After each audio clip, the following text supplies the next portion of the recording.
Good morning. You're now listening to Kingston Community Radio. Get up and dance with Hugh Reynolds and Mario Catalano. How can you not get up to dance with that song, Moni Moni? But we are Kingston Community Radio now, and we are airing on FM 92.5 and AM 920, WGHQ, Kingston, New York. This programming is brought to you by our listeners and corporate underwriters who are interested in presenting local community radio. The opinions expressed on this program do not represent those of Pamel Broadcasting or Kingston Community Radio. Listeners are encouraged to send in $10 per month to help bring this program to you.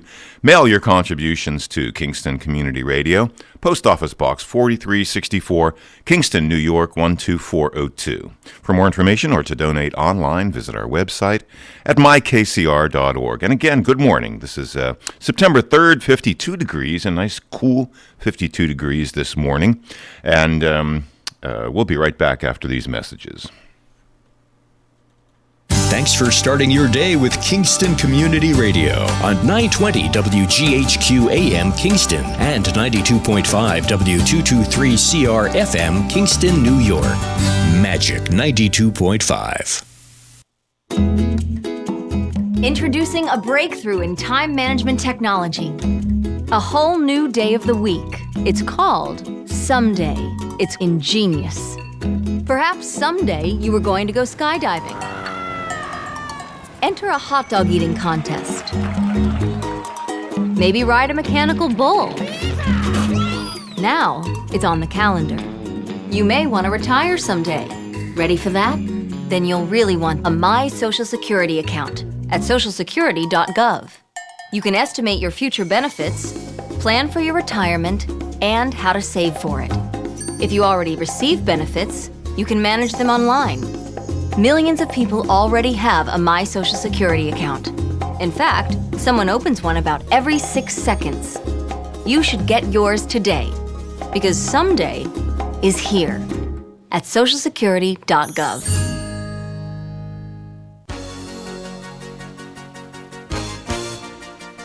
Hi, this is Jim Quigley, Supervisor of the town of Ulster, and I support Kingston Community Radio, and so should you.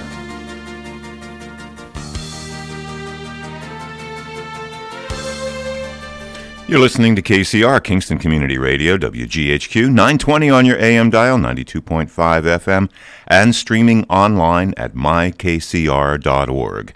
KCR's talk radio, and you know your phone number, 331-9255, is for you to be able to call in to us anytime, 7 to 9 a.m., every weekday.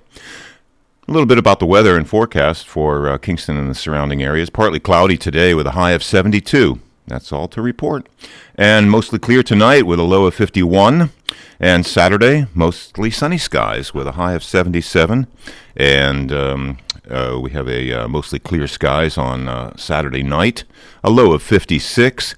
Sunday, cloudy skies, a slight chance of rain, about a 20% chance of rain for Sunday with a high of 72, and cloudy with occasional rain showers Sunday night.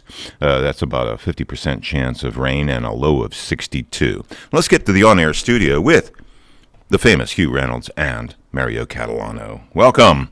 And Mario Cuomo. I just called you Mario Cuomo. Oh, my God.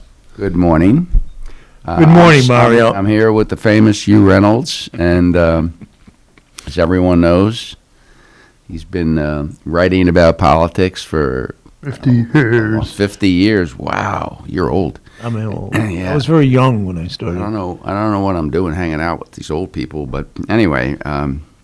You know, I had a vision this morning as I was prowling around, getting dressed, of our listeners sitting around the radio, waiting for us to come on. And when maybe Dad reading the morning paper and Mom making breakfast and the kids. Kind of a Norman Rockwell scene. Not in Kingston. I guess not. First of all, you don't get your paper until noon. If you get it If at you all. get it, I get my Wall Street Journal about 3 out of every 6 days, which isn't bad for them, And I just keep calling the Wall Street Journal, and they keep telling me that they're going to extend my subscription so that I have more opportunities to not get the paper. That's great, Anyway, yeah.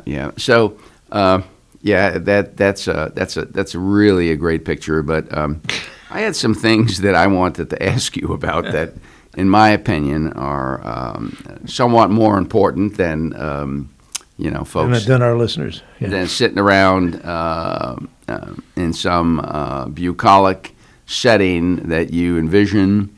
How about this one? The kids are having their cereal, and Dad's out all over the place trying to find a newspaper. How about that one? He's walking the driveway, the mailbox, checking around because he has no idea where the paper carrier has dumped his paper. Yeah, so that's much more likely to occur. Or he's reading yesterday's paper, which just got there. It's pretty current, actually. I just got two issues of the Wall Street Journal this morning. A day late, but what the hell, it's news. Huey, a lot of things have happened since the last time. 2 weeks ago, yeah. Yeah, the last Amazing. 2 weeks has been pretty darn intense. So let's start with, and again, I'd just like to get your read, having been in politics for so many years and written about it mostly.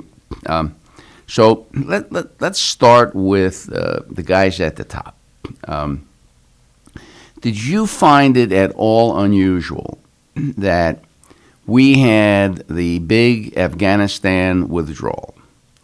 We had a calamity in Afghanistan, and our congressman is planning his next town hall meeting.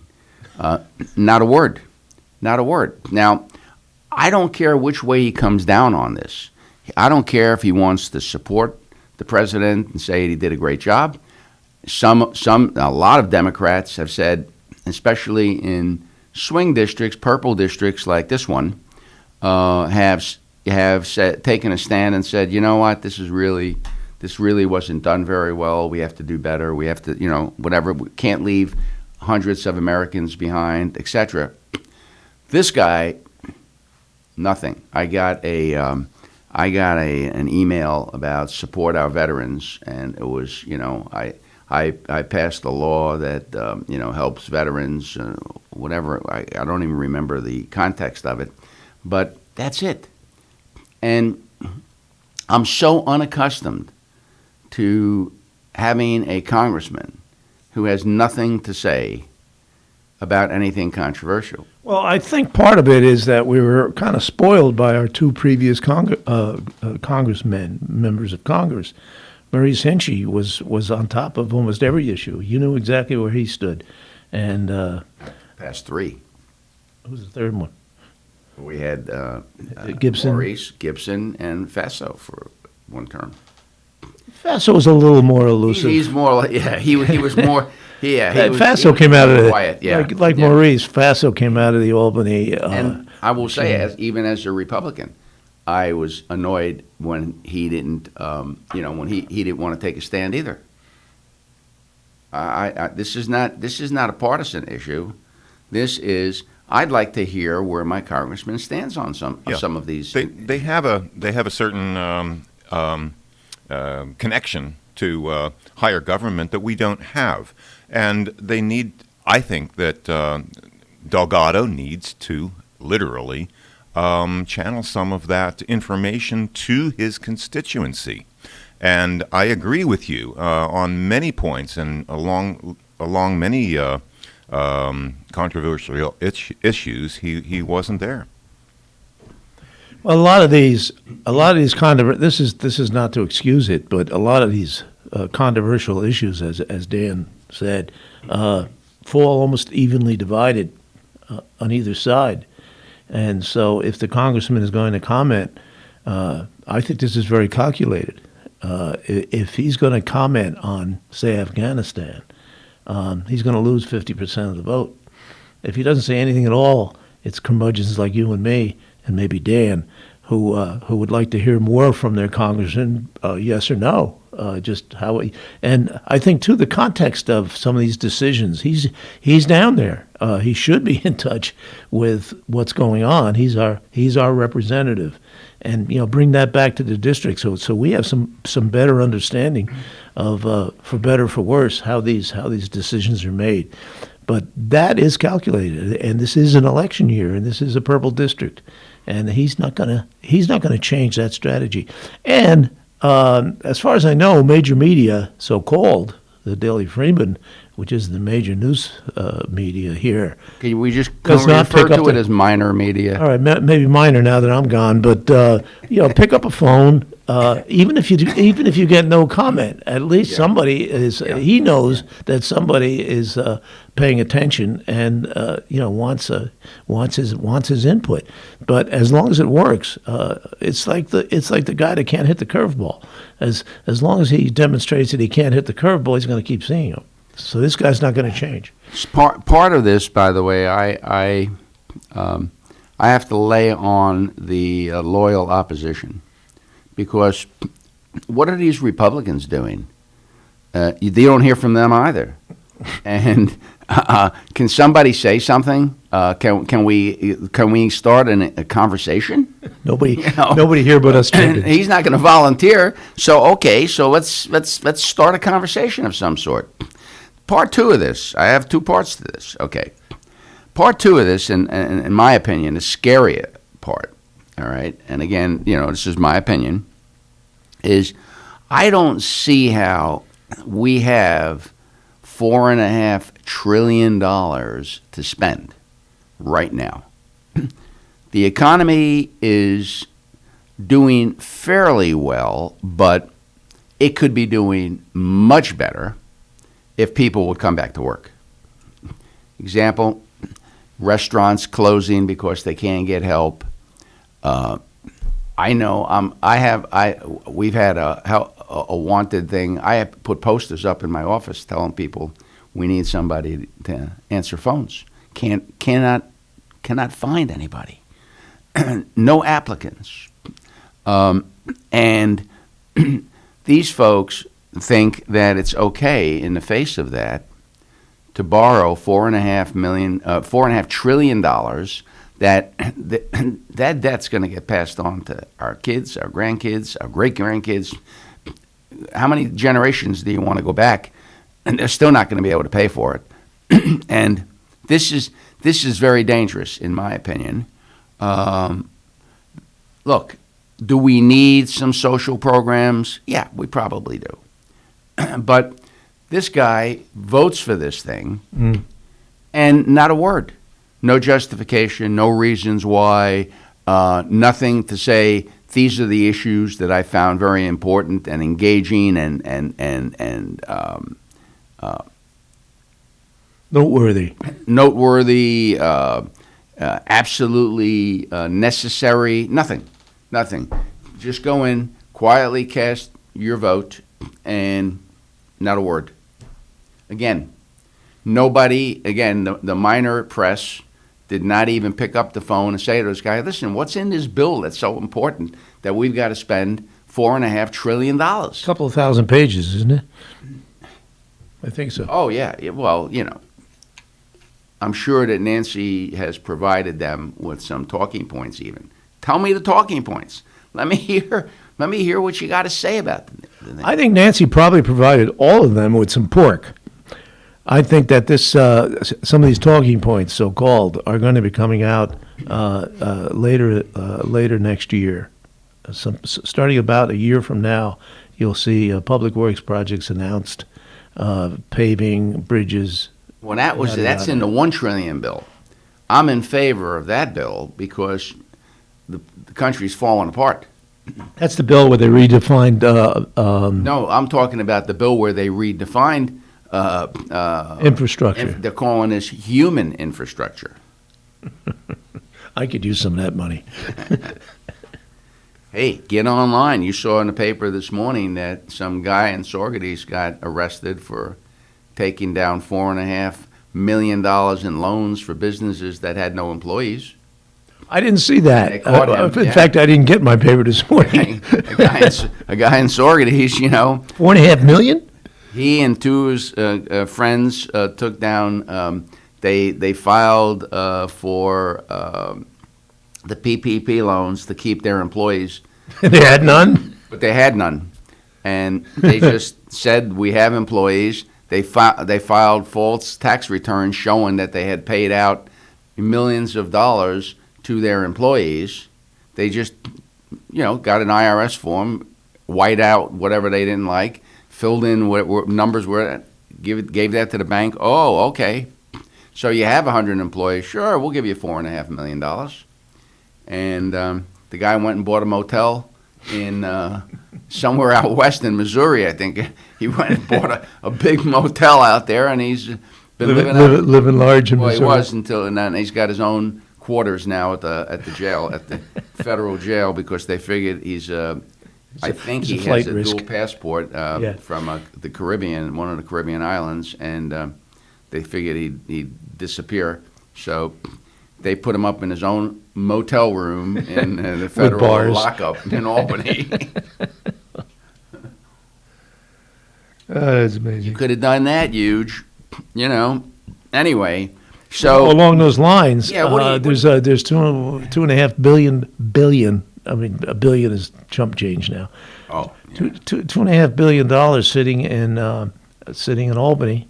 Most of it, about 90% of it now, for rent relief. Under our former county executive, and I think the working excuse is going to be that they had a lousy computer system that couldn't handle this influx of applications. People couldn't get through. I think part of it is going to be we didn't have enough help, and that really bad Governor Cuomo wouldn't let us hire people to do this. I think that's more likely. Might as well gang up and keep your job, because these days, if you don't have anything bad to say about Cuomo, you're not welcome in Albany. Yeah.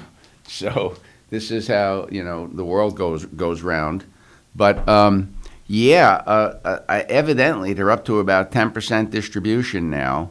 But I saw that the Assembly extended the moratorium on evictions.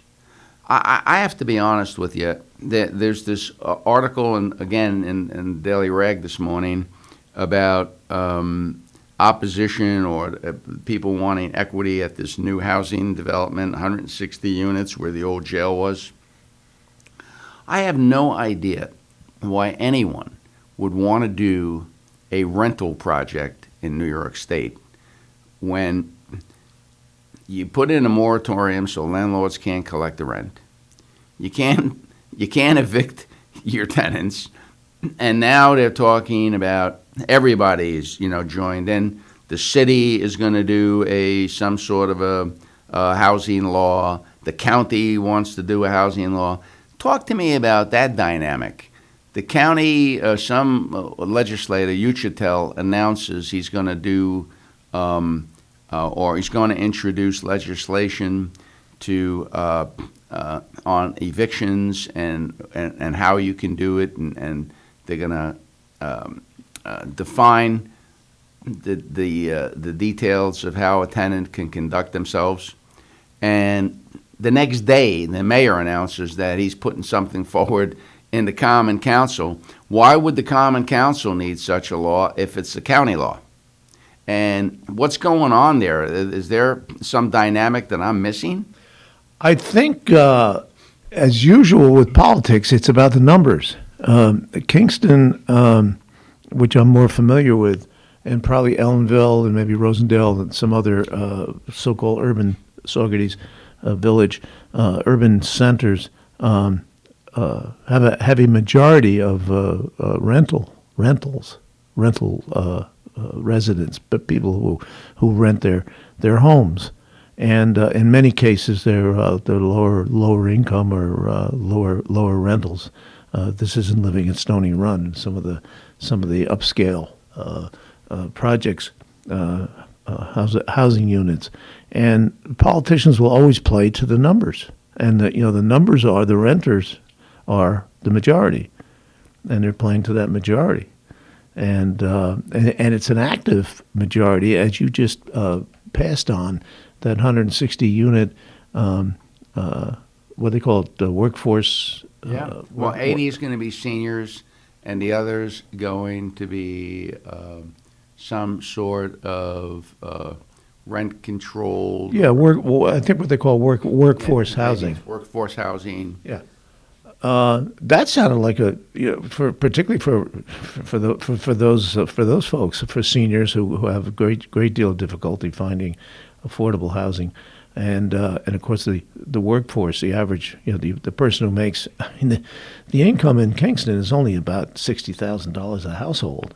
I need to interrupt you because we have a caller. Somebody in Kingston's awake. Good morning, caller.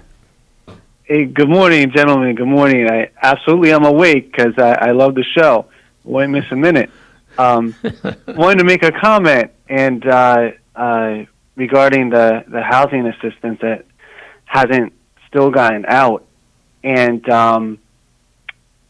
first thought was, oh yeah, the state's bureaucracy and it's hard to do things and it takes time and that's what did it. But I want to make a point here.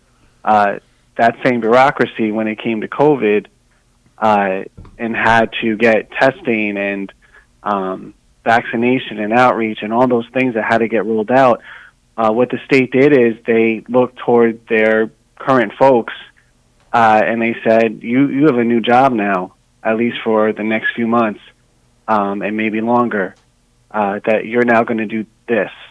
And COVID became the main mission for certain departments when it was not their mission, all this time. Why couldn't the same thing have happened, or will it happen, to get this housing money out?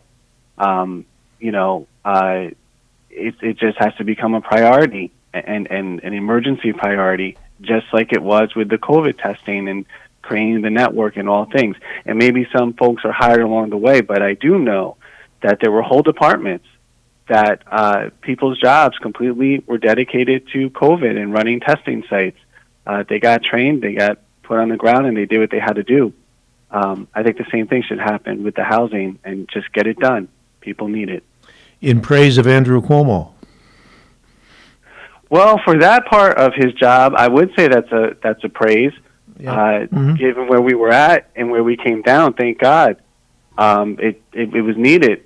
So I think from that perspective, and that's just with some insight into knowing a lot of folks whose jobs were changed for months to focus on something they never did before. And I just think the same should apply when it comes to this housing crisis at this point. Well, just get it done. The new governor says that this is a top priority of hers. When she gave her inaugural address, this was item number 2 or number 3 on her agenda. She was going to get to the bottom of this, and we were going to get those funds released, et cetera, et cetera. I have no idea if any of that has occurred because I am not a landlord. However, if there are any landlords out there that wish to tell us what the status is, our number here is 331-9255. We're interested in hearing from someone who actually is in the line of fire. But caller, thank you so much. That's something I don't think anybody knew or realized. But yes, the former governor really responded. I mean, he made a few mistakes along the way, and we know about that, but it's also good to hear about some of the positive things he did. Thank you so much for the call. Thank you. Thank you. Sometimes it's a good thing to have a tough son of a bitch in charge. Yep. Yeah. I mean, and again, she made it a point. Oh, we're going to get to the bottom of this. We're going to clear up that. We're going to get that money out. And I don't know if it's happened. According to the New York Times, I believe the last statistic I saw, we were at 8 or 9%. We're still lagging the country. But I don't understand. You put a moratorium on. How do they expect landlords to pay their bills? You know, they still. I just got my school tax bill. They all got their school tax bills. How are they going to pay their school tax bills if with no income? With no income. You know, this is kind of a certain degree of arrogance. Like, well, you know, they're landowners. They can afford. You know, a lot of these folks are mom and pop. You know. Maybe small little two-family homes. Two-family homes. One, they got a tenant, and the other. You know, come on. You know, let's be fair here. They are providing housing. We can continue to complain about the lack of housing, but most of that housing is provided by these landlords that they've essentially cut off. Demonized them, worse than that. And demonized them, yeah. Not cool. And ultimately, if the landlords get to the, I think you touched on this. You know, why would anybody invest in New York if this is what you're going to be facing? Put your money someplace else. So if you're making 10% profit, I don't know what the going rate or what the standard is, but say as a round number, 10% profit on your property. With all the headaches that go into it, a good landlord, and I think most of them are responsible landlords. There are some tenants out there that nobody would want either. People who just wreck places, and it's a housing plan for a few people. There used to be a police officer told me a few years ago who was in charge of this, you know, the eviction side of things. He said there's kind of he called it a movable feast. He said there's about 100 families. They move around. They move into a place. They always present themselves pretty well. The landlord accepts their deposit, and that's the last payment he gets. And they not only don't pay him anything, and it takes forever to evict even under current laws, which are going to get a lot stricter. It takes at least 6 months to evict somebody, a tenant. In the meantime, they wreck the place. And the guy's out. The landlord is out his rent, which he pays his bills with, and then he has to go back in, or the landlord has to go back in and refurbish the place. So it's down for a few more months. And I was a landlord. I was a good landlord. So was I. Yeah, so are you. And you know, we fixed what was broke. We kept the place up, and we served our tenants. Which I think is the majority of people, of landlords. The truth, you know, it's interesting because I did have a very similar experience to what you're discussing. I had a small apartment house in Saugerties, 4 units. I had one in Cairo, which was 6 units. When I was younger and, you know, had some time and ambition, I never made a dime because the tenants would trash the apartments so badly that any profits I had to put back in and replace kitchen cabinets that were broken and toilets that, you know, and it was such a pain in the neck that I had a partner that we did this together, and I'm like, you know what, I can't do this anymore.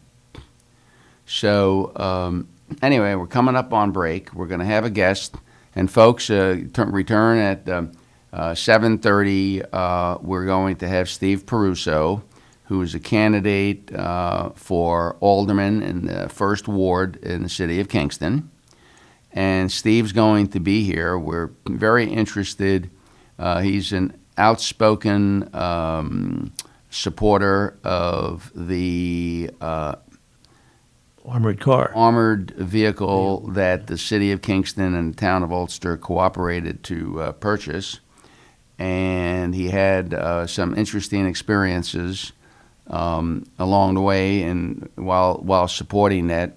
So we invited him on. We wanted to hear firsthand some of the things that occurred at the meeting that were not reported by the minor press.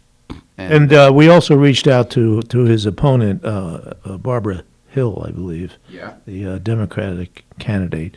And if she wants to call in, she's certainly welcome. Yeah, one of the things, just for the record, that we always do is anytime there's an opponent to a candidate, we invite them. So in the last election, we had Mike Martucci, the senator, on. We invited his opponent, and Michelle Inchy. no, he's down below. Oh. The senator. Yeah, we invited the senator on. I can't remember her name. That's how soon we forgot. You remember who the senator from Rosendale was? It's escaping me right now. Yes. Sorry. Yeah, we're all drawing a blank. Anyway, but we invited her, and she declined to come on. We had Hinchy's opponent on, Rich Amador, and Hinchy declined to come on. So, but we invite them. We invite them in this sense of fairness. This is, we try and go right down the middle here, and we just want you to know that we invited Steve. We notified his opponent. She can call in. She was welcome to come to the studio. This is how we operate. And so after the break, we're going to talk to Steve Peruso. Jen Metzger.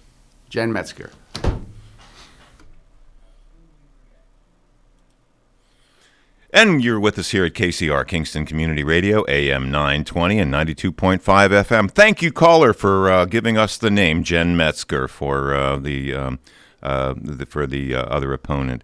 You're listening to KCR, Kingston Community Radio, on AM 920 and 92.5 FM. September 3rd and 53 degrees right now here in Uptown Kingston, and we'll be right back after these messages. Thanks for starting your day with Kingston Community Radio on 920 WGHQ AM Kingston and 92.5 W223 CR FM Kingston, New York. Magic 92.5. Summer is more than 100 days of fun in the sun. It's also 100 days to make a difference. Clear your calendar for what's most important and give blood or platelets with the American Red Cross this summer. Your donation can help ensure hope is available for patients in need during a time when donations often decline. Make an appointment to give blood or platelets today. Download the free Red Cross Blood Donor app. Visit redcrossblood.org or call 1-800-RED-CROSS. Every day this summer is a chance to give hope. Choose your day. Hi, I'm Steve Thomas for Habitat for Humanity Restore. Habitat Restores are nonprofit home improvement stores and donation centers that sell new and gently used furniture, building materials, and appliances to the public at a fraction of the retail cost. The Ulster County Restore at 406 Route 28 in Kingston needs your donations. Call our hotline at 845-853-7499 to schedule your free pickup. And thanks.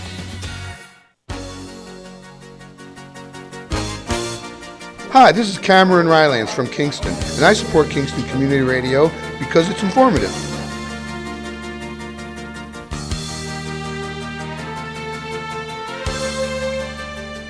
And we're back, and you're with us here at KCR, Kingston Community Radio, AM 920 and 92.5 FM. It's about 53 degrees here on this September 3rd, 7:33 a.m. right now, and here's a little bit of the forecast for the weekend. Partly cloudy today with a high of 72. Pretty much all to say. And Friday night, tonight, mostly clear with a low of 51. And then Saturday, mostly sunny skies on Saturday with a high of 77 degrees. And Saturday night, mostly clear skies with a low of 56. And Sunday, cloudy skies, a slight chance of a rain shower, about a 20% chance of a rain shower, and a high of 72 for Sunday. And Sunday night, cloudy with occasional rain showers, a low of 62. And this upcoming portion of Kingston Community Radio is brought to you by Ulster Savings Bank. Many locations throughout the Mid-Hudson Valley, one near you. Now let's get back to the on-air studio with Mario Catalano and Hugh Reynolds. Welcome back. Anchor, do some cleanup. Right. Okay, we're back, and as promised, we have with us Steve Peruso, a gentleman from the 1st Ward in the city of Kingston. And you and I are meeting him for the first time as a candidate. So we want to give him some time to explain his candidacy and some of the events that occurred that we're very interested in hearing about. So Steve, you put your hat in the ring. Just for the record, you are a non-enrolled voter. That is correct. Who sought the Republican, and you have the Republican and the conservative. I have the Republican line, the conservative line, and an independent line called Safer Kingston. Okay, and that's all right. So you're on those three lines, but you're not enrolled in any political. I am not. I never have been. And never have been. Okay. I've always felt that you do your homework and you vote for the person that you think is going to do the best job. Actually, yeah. Well, I think we all would like to do that. I wish there was more of that. It just seems like, whether it's local or national level, there's no, Democrats and Republicans both can't see the other side, even if they even feel deep down that the person maybe is the better person. They're afraid to cross that party line, or afraid to make a commitment and actually admit that maybe this person's got a good idea. Yeah, absolutely. So one of the things that got us interested in your candidacy was you were at the meeting. You are we believe you are a supporter of the vehicle. I'm not sure exactly how to characterize that vehicle. It's an emergency response vehicle. Okay, the emergency. So you were in favor of purchasing that vehicle with the town of Ulster. It's procurement. It was actually came out to being. Reason I don't use the word purchase, excuse me, is that it really came of no cost to Ulster. I thought I shut this off. You're as Sorry. good with your phone as I am. I shut it off and it still came on. So, it was no cost to Ulster or Kingston when all was said and done. And yes, I was for it. I've seen them, and I work for Ulster County DPW. I've seen them. I've seen what they can do. Tell us about yes, that. I was. What can they do? They can go What did places. you see? They can go places where where a police vehicle can't go. They can go where an ambulance or a fire truck can't go. They can go just about anywhere through Hurricane Irene. They were instrumental in rescue operations in places where flooding existed, and they also are a valuable asset to responders to hostage situations where they can get closer and be protected. It leaves a police officer or SWAT team, whatever, is not exposed. They're safe in this vehicle. They can get close. There's so many positive things. And to put a negative spin on it, the way the people that were against it was that it was an assault vehicle, that it was a tank. It doesn't have any armament on it. It doesn't have gun turrets. It's not a tank. It's not an assault vehicle. And it just was, it just seems like a common sense decision to have this, especially when the positive side came from people experienced, like our own police chief, Tinty, who spoke about it. Other agencies, sheriffs, they know what its value. I'm sure emergency responders like firemen and flood situations all know its value. And what was the connotation and the perception from the others, the progressives that were against it, was that it was going to roll down the city streets with guns blazing, just targeting people. And I just don't even understand where that comes from. My biggest thing was to have this vehicle for nothing. To have it and to never use it is better than need it and not have it. That's the bottom line with me. That's good point. And you told me that you had actually seen one of these in action. Well, I have seen them around there. There's one was parked at the Ulster County DPW where I work, and just the machine is just, it's, you can see by looking at it that it's not a tank. It's a vehicle that can be used for multi-use things and go where no other vehicles can go. How can it go where no other vehicles go? Well, because it's actually, I hate to even use the word tank, but think of something built up so big and powerful that it can go through, water. It's raised float? up. No, but it's raised up high enough where water doesn't enter it. It's water sealed, where other vehicles aren't. I'm not an expert on these things, but I have seen them. This was a military vehicle at one point? I don't know that you would call it I guess it would be considered a military vehicle, but without the armament. So, With the armor, but not if the gun. you Google them, you can see, if you put an emergency response vehicle, most places have them. We've had one. It's just outdated. It's just outdated. And the beauty of it is, it's nobody knew about it because we never had, we don't have to use it. Like I said, it didn't roll down the streets. It wasn't shooting people. It was just there if it was needed. Yeah. And now it doesn't operate fully. So this was the opportunity to replace it Right. for nothing. Essentially. And I understand you're going to be speaking to Jim Quigley later today. Yeah. And he was a big proponent of it, and he'll explain more than I can about its procurement and the grants that how it was received and how they're going to share it, which he'll know more about than I do. So, one of the things that occurred is the coverage of that meeting. I guess it was pretty raucous. Very. And the coverage of the meeting was very limited. So can you tell us what happened at that meeting that some of the things that occurred there that weren't covered?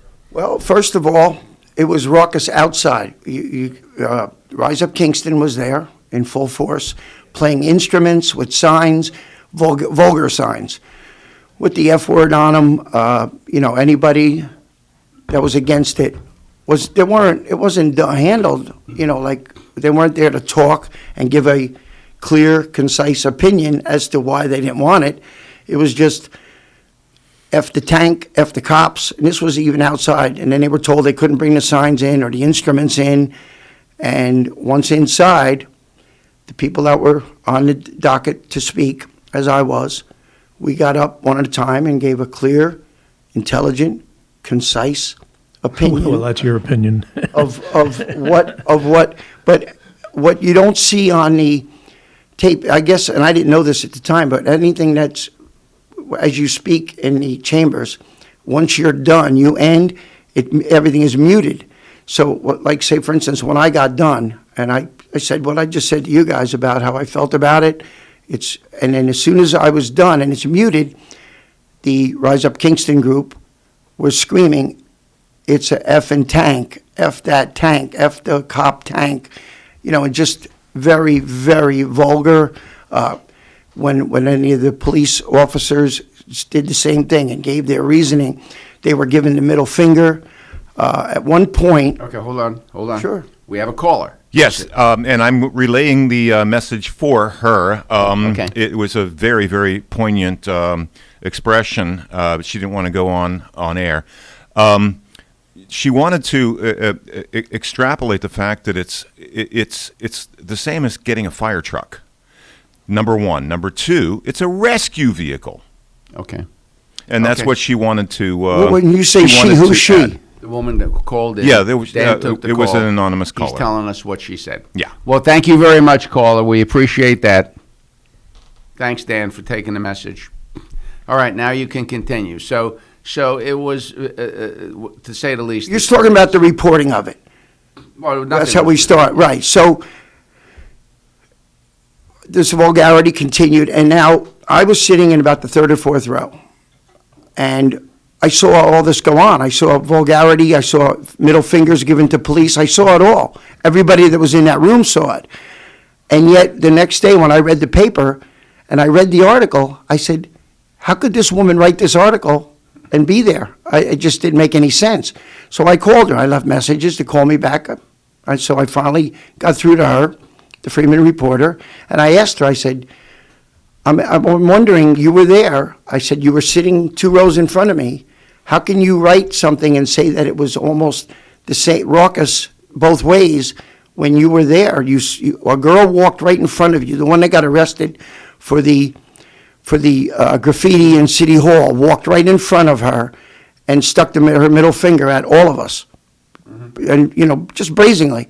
And I said, "How could you not see this?" And she told me that she was very attentive, she was focused and intent on what was being said. I said, "Well, okay, so you were very intent on what was going on and just the speakers." So I spoke that night. I was one of the speakers, and I talked about the importance of this vehicle and what it could do. And during Hurricane Irene, I said, "You remember that?" And she said, "No, I don't." I said, "Well, how could you be that intent?" So you basically saw what you wanted to see and heard what you wanted to see, but left out the important things, which was the vulgarity and the disrespectfulness of Rise Up Kingston. But you didn't write it. And she basically, just poo-pooed everything. And when I said to her, "Let me ask you something," and I'll end this with this. I said, "If you were sitting neutral on the Common Council and heard everything that went on that night, would you have voted for the vehicle or not?" And she said, "I really don't care." I'm paraphrasing. "I really don't care. I live in Dutchess County." So it just... Well, she shouldn't. I happen to know the reporter. She really doesn't care because it's not her job to care. I don't care either when I go to a meeting. But her job is to report the facts as they happen, and she didn't. And she didn't. She should have said what she witnessed that night, especially the vulgarity. So maybe people on the fence about the way our city's going, and they read about these things, know what Rise Up Kingston is really about. I mean, it's not good. I actually got a threat on social media by somebody from there after the fact of this. How did you know it was Rise Up Kingston? Because the person's last name was the same person as the one that got arrested for the graffiti at City Hall and the one that was given the middle finger. Same last name, and wished me to get mouth cancer and told me that if I continued my views on certain things, that he had ways of ruining me. I kept it all. I've got it. He was dumb enough to put it in print, so I kept it all. I have it in writing. But so not only do they have their views, it's a little bit scary that they would go to these. I mean, to wish mouth cancer on somebody because of their views on something that they believe in. If this same person would have stood there that night and gave an intelligent opinion as to why he was against this, that was fine. But even when they were given the opportunity to speak, it was just vulgarity, even at the podium. Wow. So, anyway, I thought it was. I thought the way the whole thing was handled. The only good thing was, I hopefully, and this would have been helped by the Freeman. And the funny part was the Freeman photographer was there, and there was Freeman pictures of the vulgarity, and the signs on people's head with the F word right on them. And yet the Freeman photographer took the pictures, but yet she didn't see or hear any of it. Did the Freeman publish any of those No, pictures? they did not. No, they did not. Steve, let me, if we could get away from this subject for a moment. That'd be great. You were a candidate you declared back in June, I think. Probably around there, yeah. Yeah, when they were nominating, selecting candidates, and so this was not an issue back in. No, it was not, and had nothing to do with me getting in. Can you talk a little bit about, particularly on the Republican side of the ledger? It's been very difficult to get to fill a ticket. What was it that moved you to become a candidate for alderman? Well, I like to use the word bipartisanship and balance. I see what's going on. The Common Council is all Democrats. I think there's one maybe non-enrolled. Yeah.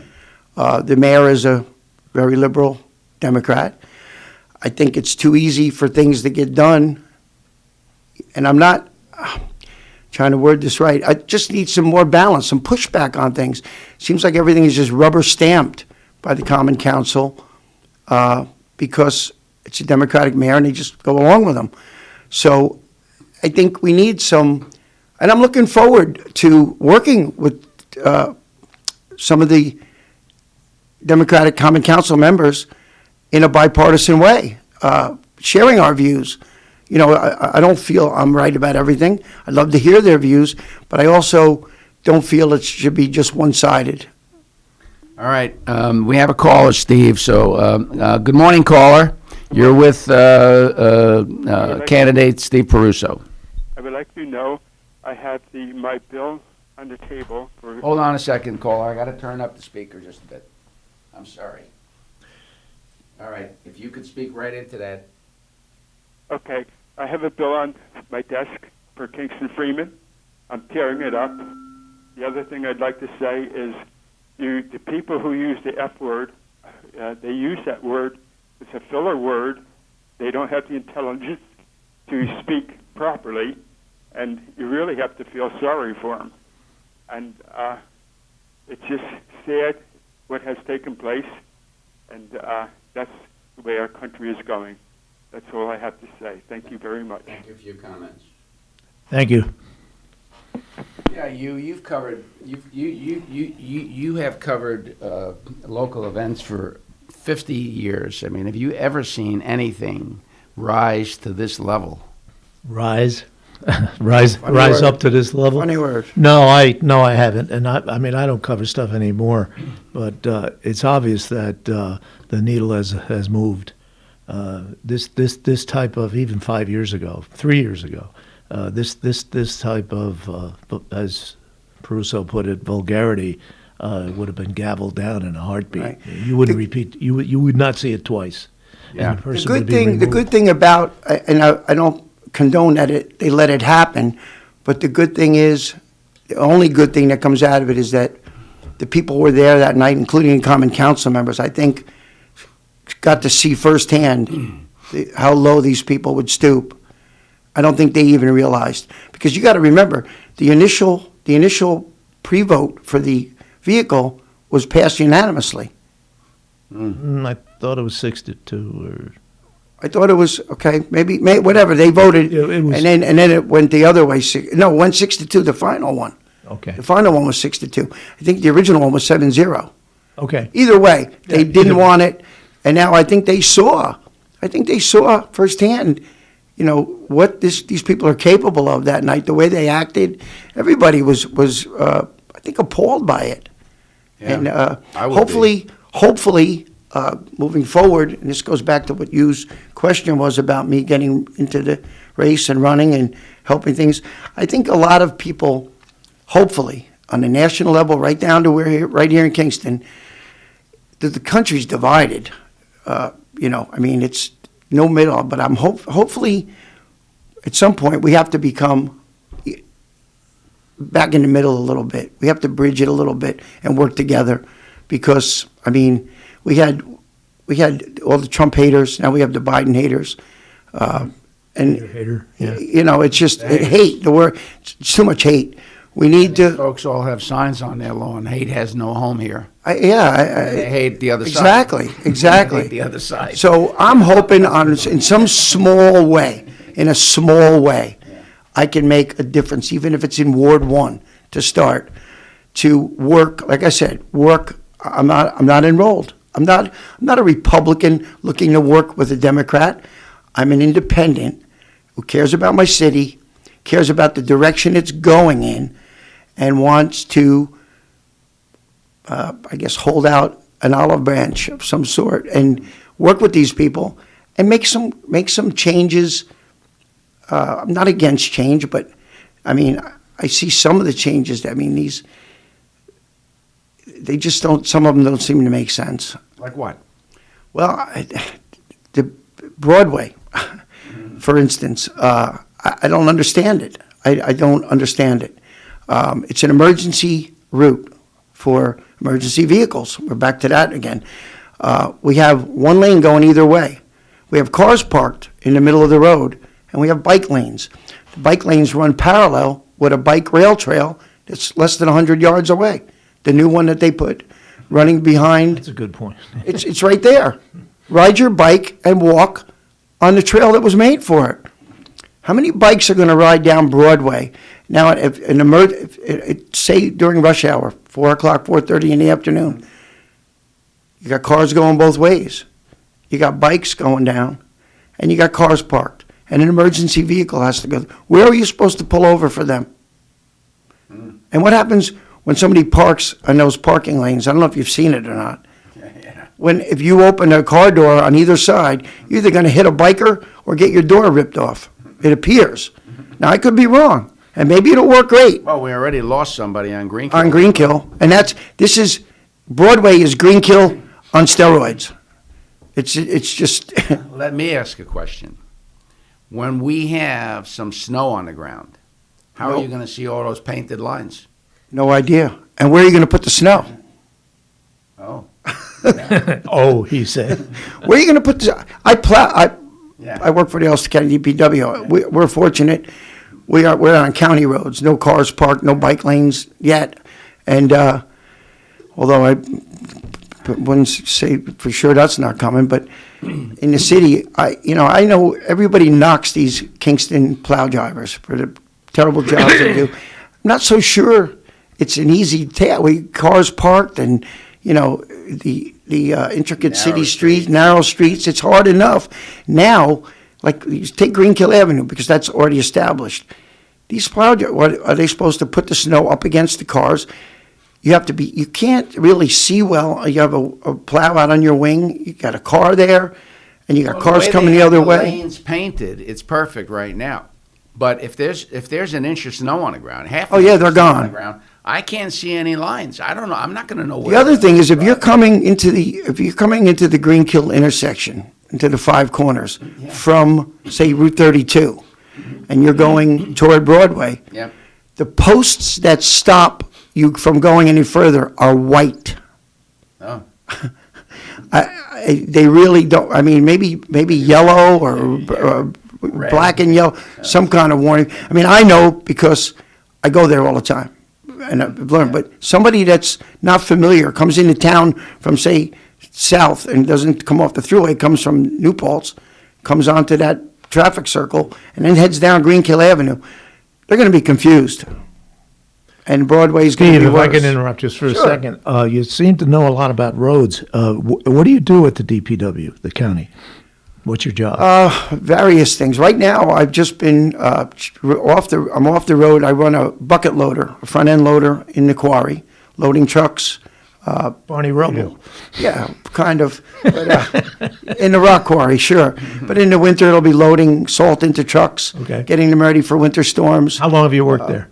18 years. Okay. 18 years. I know you're familiar with my past history. I owned Stevens Restaurant on the corner of Washington and Lucas Avenue for 24 years. Oh, yeah.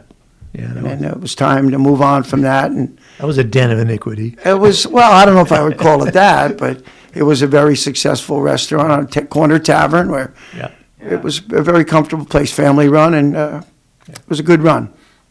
24 years? 24 years, yep. Wow.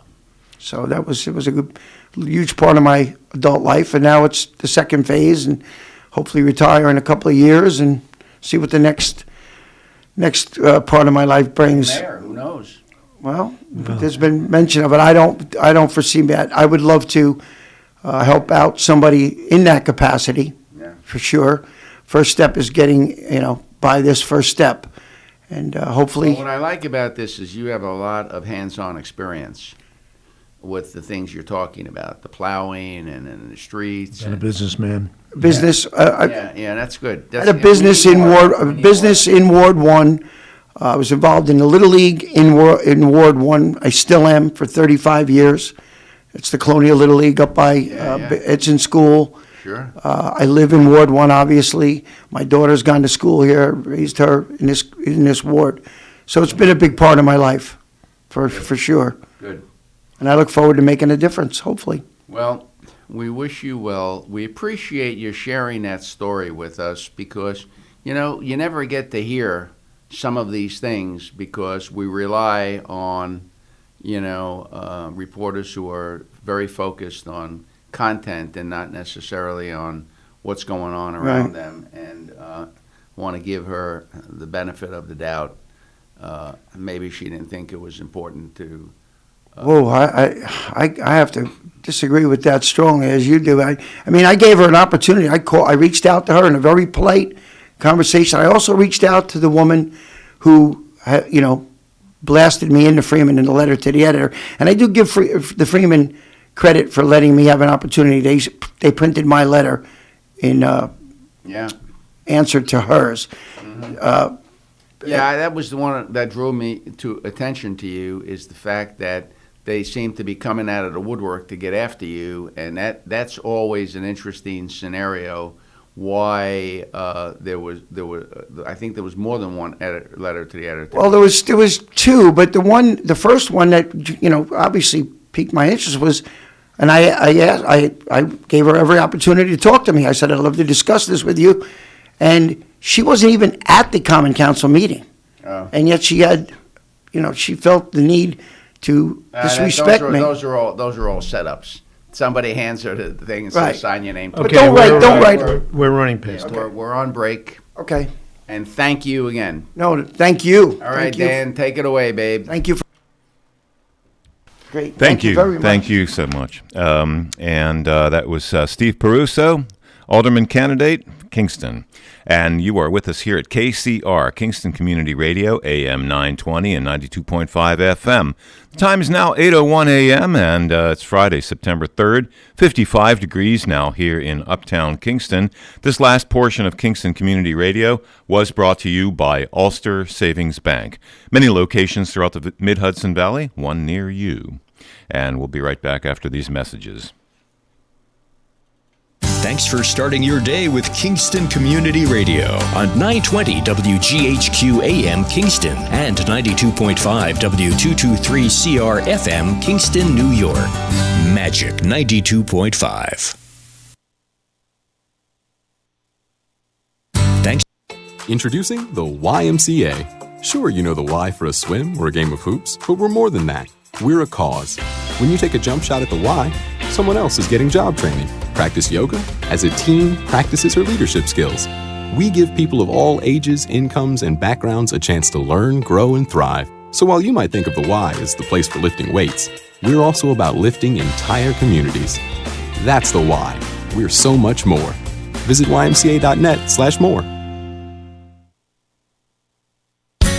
Hi, this is Tony Marmo from Norman Staffing, and we've been bringing together employers and job seekers since 1980.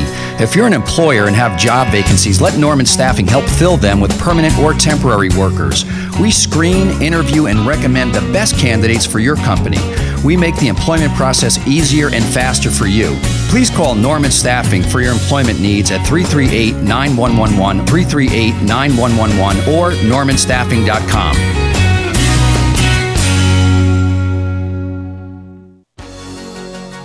Hi, this is Scott Harrington from Hurley, and I support Kingston Community Radio because the people need a place to have their voice heard, and it's lost in corporate radio, so please keep listening and supporting our station.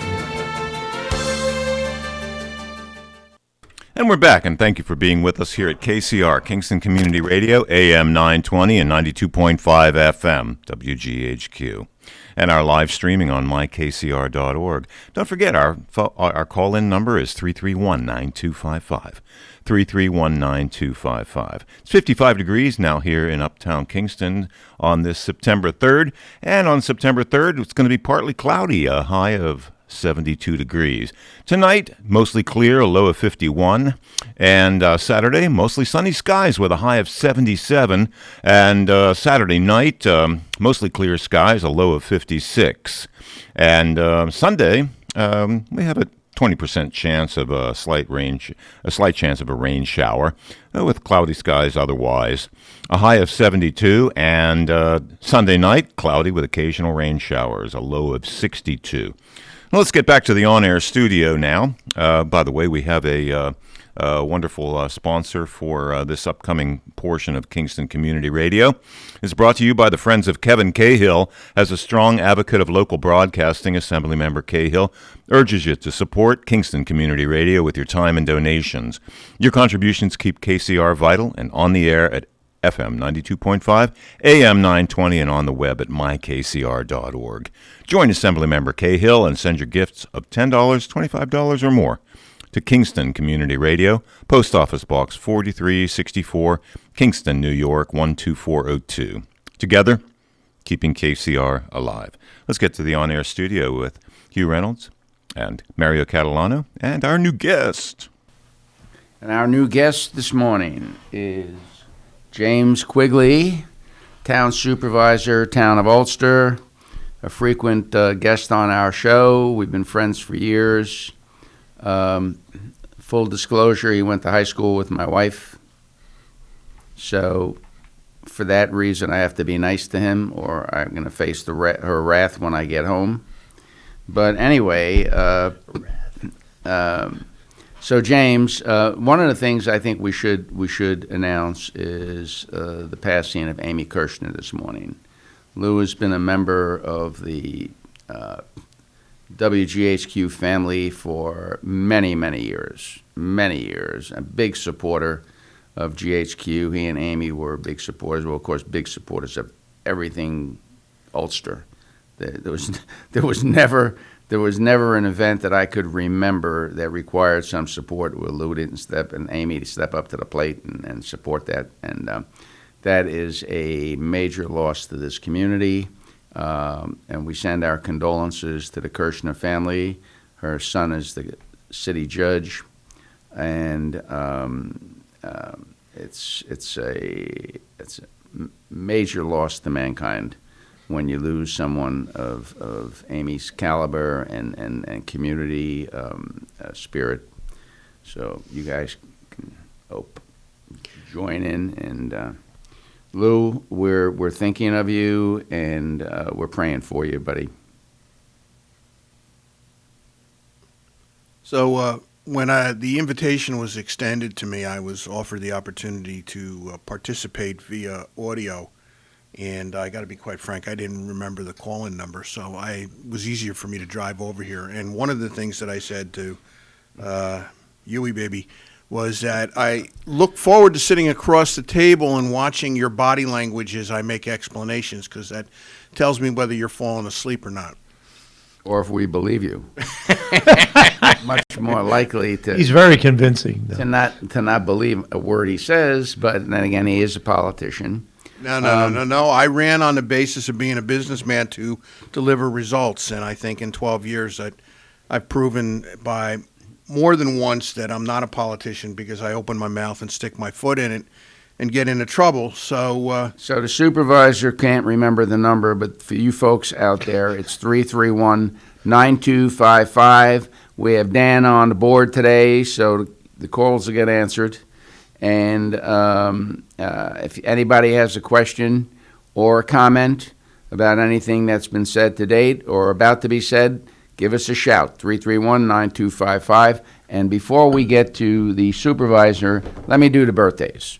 All right, let's do the birthdays because good. One of us remembered. Yeah, we have birthdays to do. Absolutely, Boyce Dairy Milk House birthdays. So Friday, September 3rd, that would be today. We have one birthday. Happy birthday to Mary Zay from your friends at the Wellness and Healthy Lifestyle Club. So, and as a consequence, the winner of the Boys Brothers famous cow pie for September 3rd today is Mary Zay.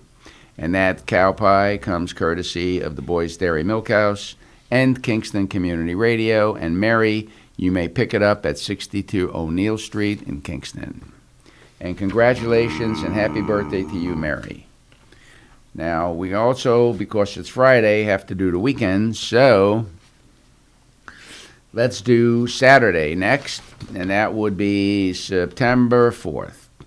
And we have a happy birthday to Neil Nitschke from family and friends. Happy birthday, Neil.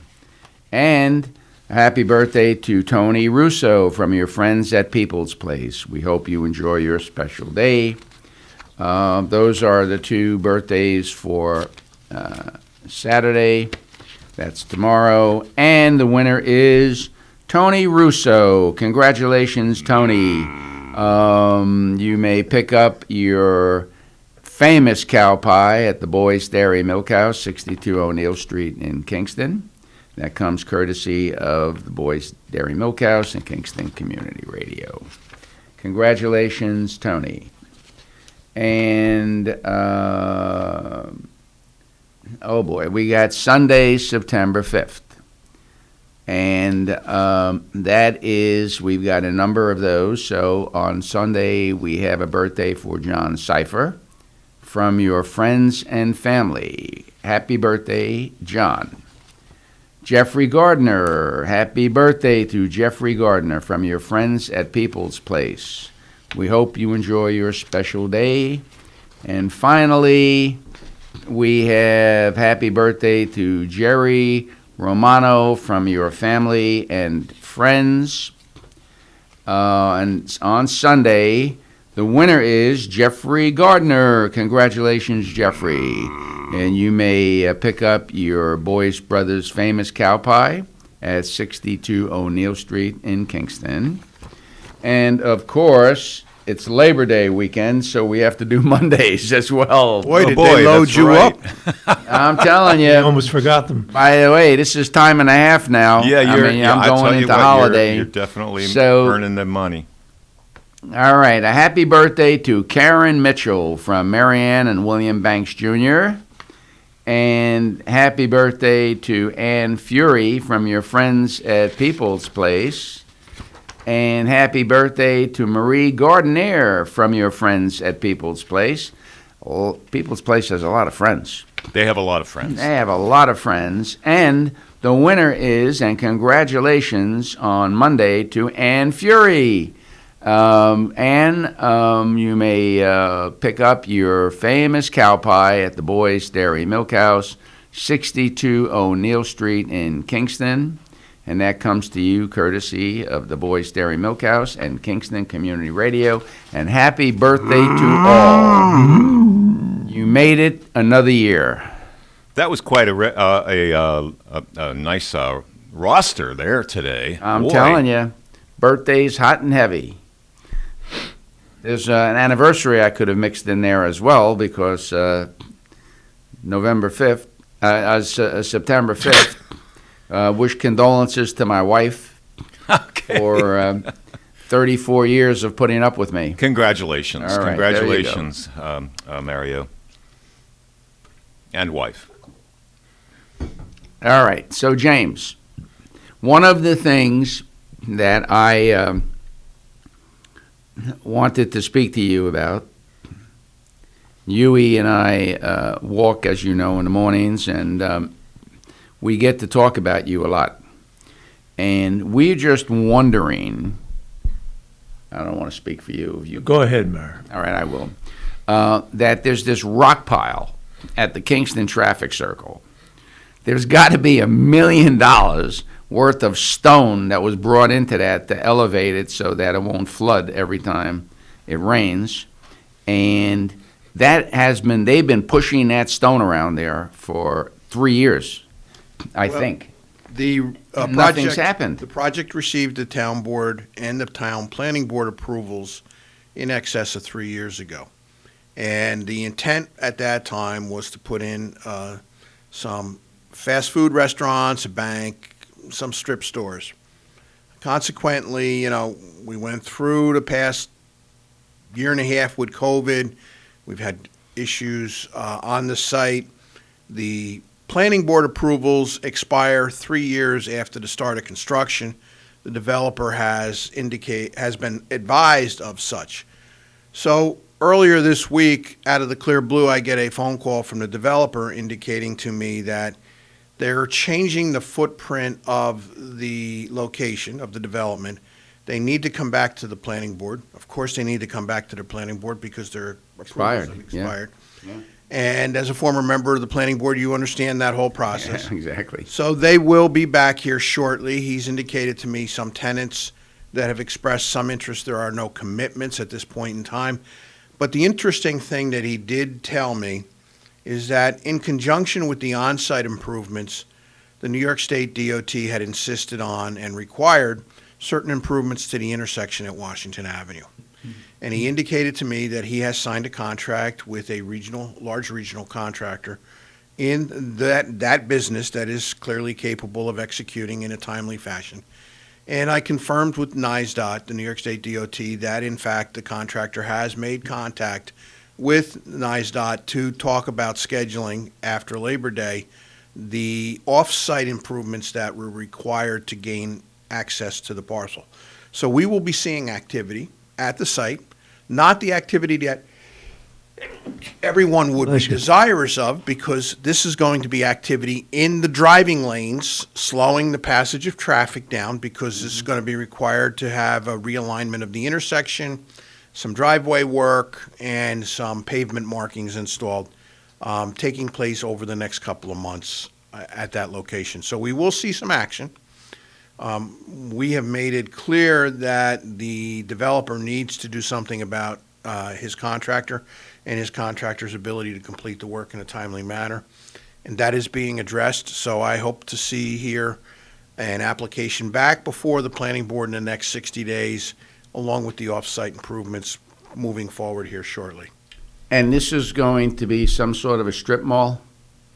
It's a combination of fast food, a bank branch, some strip stores that would offer a home to an ice cream stand or something like that.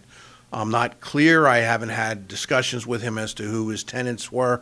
I did know that due to my family's involvement in the real estate business over the years, there were national fast food chains who looked for sites at that intersection going back 30, 35 years. Yeah, sure. They're all in the market. And the location has not changed. It's only gotten better with the increase in the traffic. I'm certain that they would come here, but the question is, what would they pay? And as you noted, there's a very expensive rock pile there now. So yeah. I believe the developer is going to be very focused on the economic returns that he can earn from rent. So he's going to seek the best deals. Okay. So probably some sort of franchise, national franchises and things of that nature. My wife keeps insisting that I tell him that he has a requirement to put Starbucks there, but that is not the role of the supervisor. Can you mention Chick-fil-A to him? I will mention it. Okay. We'll see where it goes. That's like a gold mine. That's like printing money. So you tell him to go find himself a Chick-fil-A franchisee. All right. And, Jim, over the last 3 years, did you get any kind of firm indications of which, of specifically of which franchises had either committed or expressed interest in that parcel? I can tell you from experience that McDonald's had always had an interest in that location, in that area. And they're known to not pay above a certain dollar rate for a ground lease, which, given the amount of off-site and on-site improvements, would not give him a commensurate return on his investment. So McDonald's is out. I think McDonald's is pretty much out. But there's other names out there that everybody sees. We go around town all over the place. We see Dunkin' Donuts. We see Dunkin' Donuts on Ulster Avenue. We see the car lines coming out, extending into the drive lanes at both the location by Rentham Street and the one out by the Hudson Valley Mall. I think that site, there's very little on this side of town where if you wanted to go grab an ice cream or like a Starbucks or a burger or there's virtually no place to have a drive-in situation on this side of town, and there's a fairly substantial population. So I think it'll be a gold mine. I think it's evidence that the traffic is there because that intersection supports 2 quick checks. Yeah. And they both are busy. Oh, all the time. And I had at one time knowledge that the Quick Check, the newly developed Quick Check, was one of the top 5 stores in their entire chain because of its location, the traffic that passed there. And I believe because of the strength of the sales of that store and an inability to get a price that they wanted for the closed Quick Check, they made the economic decision to reopen it. I mean, all they got to do is get a return on, cover the product cost, make a little profit, and cover the rent, and they're making money because they couldn't sell the property for what they wanted.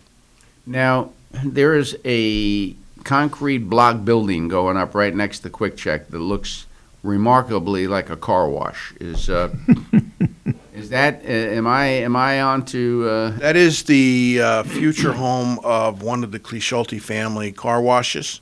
Okay. You know, the Clisciolti empire of car washes, and Car wash empire.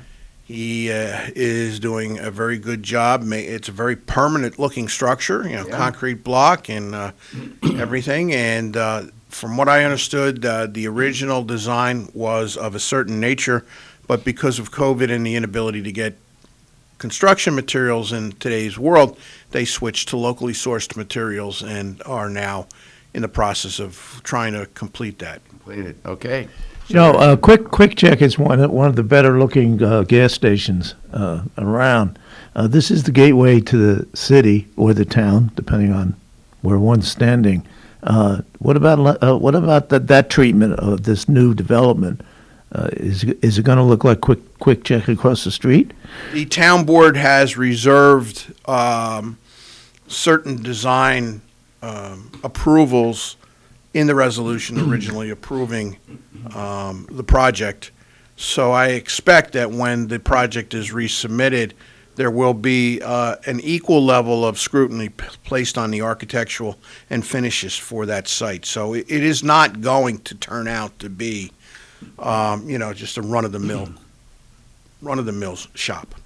All right, so we're going to take a quick break. We have a phone call. Good morning, caller. You're here with Supervisor Quigley. Good morning. You're talking about this development of stores and fast food outfits. Has there been any interest from an outfit called Jersey Mike's? Jersey Mike's? They're a sub shop that is from Jersey, and they have a lot of stores down south. I'm not aware of a franchise for Jersey Mike's in the area, but I'd be glad to put them in touch with the owner. We a little over a month ago, we were at the Jersey Shore visiting family, and we happened to go in there for lunch, and their food is absolutely out of this world, and I think a lot of people around here would love to see that. Very good. I'll mention that to the developer. Thank you for the comment. Okay. And I wish everybody a very happy Labor Day. Of course, our deepest sympathies go out to Lou Kirshner.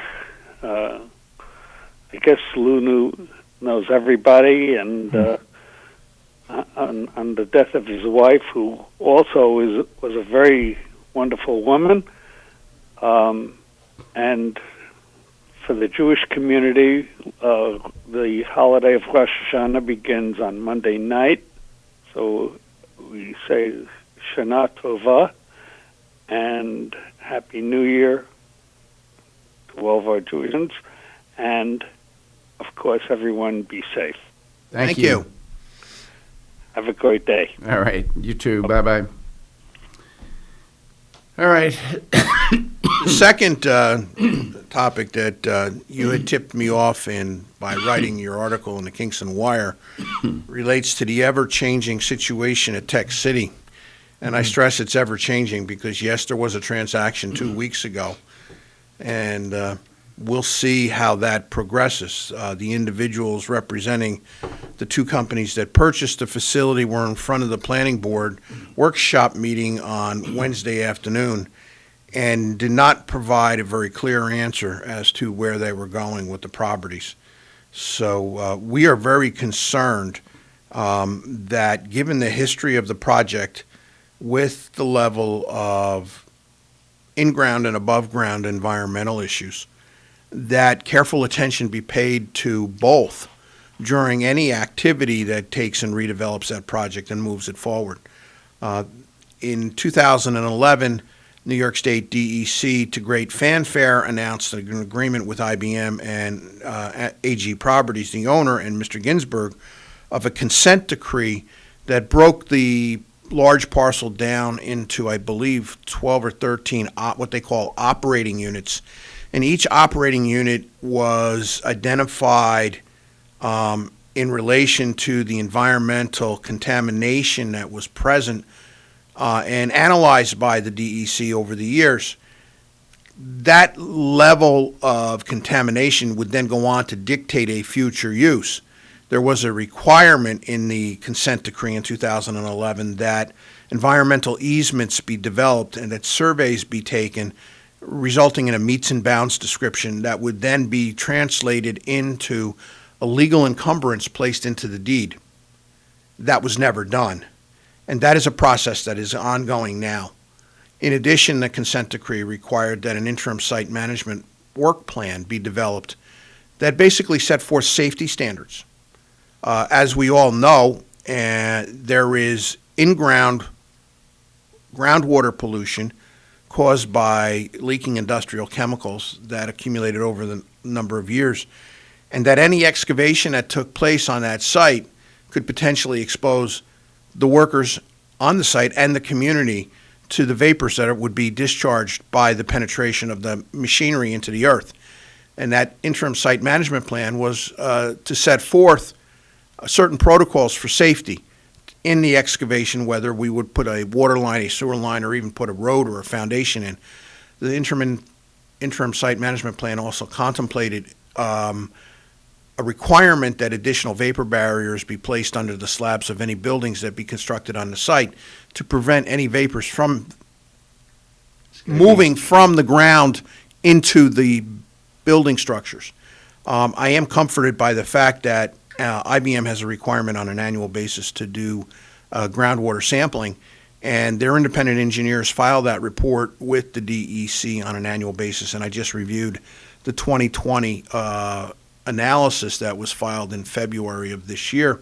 And it is clear that the plume that traveled with the direction of the groundwater that was originally caused by the leaking industrial storage tanks has subsided due to the remediation efforts that IBM has applied to the site. And the question that I asked to the DEC, was there any way that we could encourage IBM to accelerate their work schedule so as to be able to complete the remediation activities much sooner, which would remove the level of uncertainty that any future developer would have to deal with? For example, on building 3 in the northeast corner, I believe it was a 5,000-gallon storage tank that was buried for the retainment of cleaning chemicals back in the 70s or 80s. That tank leaked, and that tank was immediately shut down after they found the leaks. That tank is buried under a corner of the building. At one time, the building was there, and one benefit of the demolition that Mr. Ginsburg undertook was that he now made it easier for IBM to come in and do the remediation work around that area because the building was no longer there. They didn't have to do the work inside a building. They could do the work outside, and now with the potential of a redevelopment, they're not going to have to worry about restoration of any concrete floors. They can just leave it to the next developer. And I was encouraged by the news from the New York State DEC that IBM over the last 2 years has done a series of tests on the slab areas where the buildings once existed, and they penetrated the slabs and took extensive groundwater samples and soil samples to analyze the contamination so that they used those samples to develop their work plan for remediation going forward. I'm intrigued by the notion that it takes an 10 years, a decade, for a court order to be carried out. Who's in charge of making of enforcing this order? Well, you know, it's interesting you bring that up because I have an equal level of frustration with the fact that we've had demolition of a much more recent nature in 2015, 2016, where there is demonstrated environmental contamination, and the piles are still on the site. And it has come now to the point where the EPA has stepped in. Senator Schumer had a press conference there about a month ago, and he committed to having the EPA, if the owner would not, in a timely fashion, remove the piles that have the contamination in it, he committed to EPA to cleaning the site up. That was very encouraging. And as I said to Senator Schumer when he was here, I'm thankful that Calvary has finally arrived. But unfortunately, the bureaucracy grinds slow. And I know that the work plan that was developed by the Region 2 office in New York City has to go to the headquarters at Washington, D.C. for national approval, and then appropriation of the estimated $12 million expenses to clean up both the Building 1 asbestos and the Building 025 demolition debris. So yes, and well, you see, you have a difference here. It's $12 million because you're now using federal contractors at Davis-Bacon work rates under the standards of the EPA, which you know are going to be very scrupulous, as opposed to him hiring his own contractor for doing it for maybe 60% of the price that I threw out. Does he have to? Is he required to then pay the federal rate? Is there any recourse back to him? Well, under federal RCRA laws, I understand that if and when the EPA expends money on the site, they will develop a lien that they will then turn over to the Department of Justice for collection. And in the federal statutes, when that happens, the Department of Justice has the right to ask the court for treble damages. So there is a howitzer pointed here. Nonetheless, it's a bureaucratic howitzer because it moves slowly, but there is an eventual outcome, and I believe that the sale that occurred in the last 2 weeks was caused by the fact that there is this impending threat. We have a break. So are we on break? Okay, we're going to take a quick break, and we'll be back in 1 minute or so. Take it away, Dan. Thank you very, very much, Hugh Reynolds, Mario Catalano, and Jim Quigley. Thank you so much. And you are with us here at KCR, Kingston Community Radio, AM 920 and 92.5 FM, home of Kingston Community Radio. It's 55 degrees right now here in Uptown Kingston on this September 3rd. And this last portion of Kingston Community Radio was brought to you by the Friends of Kevin Cahill. This programming is brought to you by the Friends of Kevin Cahill, and as an assembly member, Cahill urges you to support Kingston Community Radio with your time and donations. Your contributions keep KCR vital and on the air at FM 92.5 and AM 920 and on the web at mykcr.org. Join Assemblymember Cahill and send your gifts of $10, $25 or more to Kingston Community Radio. Post Office Box 4364, Kingston, New York 12402. Together, let's keep KCR alive. Lou Kirshner and Amy Kirshner have been substantial contributors and actors and hosts of Kingston Community Radio for decades. And we are going to take a moment of silence in honor of Amy Kirshner.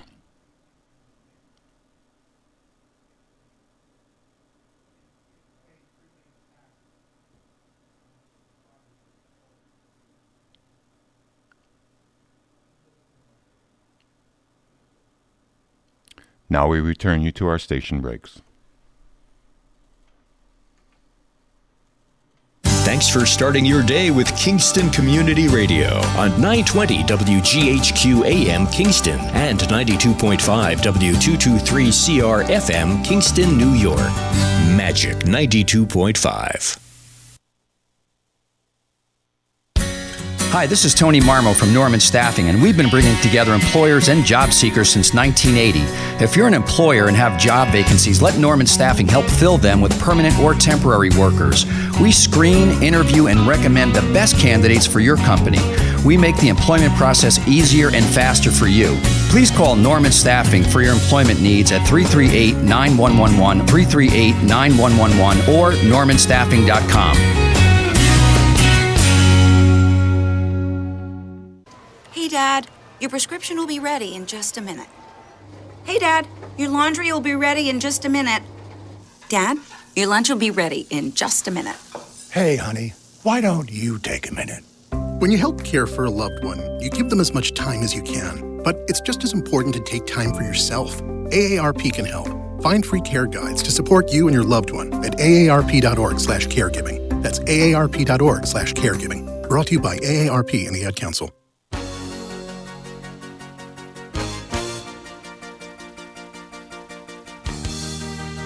Hi, this is Dina Roy from Hurley, and I support the Kingston Community Radio, and so should you. Thank you, Dina. And a little bit about the weather and forecast for the weekend for us. Partly cloudy today with a high of 72. And tonight, mostly clear, a low of 51. Saturday is mostly sunny skies with a high of 77. And Saturday night, mostly clear skies with a low of 56. Sunday, we have a little bit of rain possibility for Sunday. Slight chance of rain, 20% chance with a high of 72 on Sunday, and cloudy with occasional rain showers, a 50% chance of rain on Sunday night with a low of 62. Let's get back to the on-air studio with our guests Jim Quigley and, of course, Hugh Reynolds and Mario Catalano. Welcome back. We're back, and we're back with Jim Quigley, the town supervisor from the town of Ulster. One thing I have to say about Mr. Quigley is there's complete transparency. You know, we get politicians on here, and it's very difficult to get, any commitments, any information. They're hedging their bets. One thing about Jim is he shows up, and he tells it like it is. And let me put that into context a little bit. And it is true of Quigley, and unfortunately he's the exception. But when Mario became Republican chairman, what was the year of Mario? 2012 or so? 7. 7? Oh, yeah, It's been that long 7, now? 8, Jeez. I can't keep track of time. Now, we've been friends at that point for at least 20 years. And we sat down over coffee and we had a discussion about the different roles that we played. And now we were somewhat in conflict because it's my job to find out everything that's going on with him, and it's his job to manage what I find out.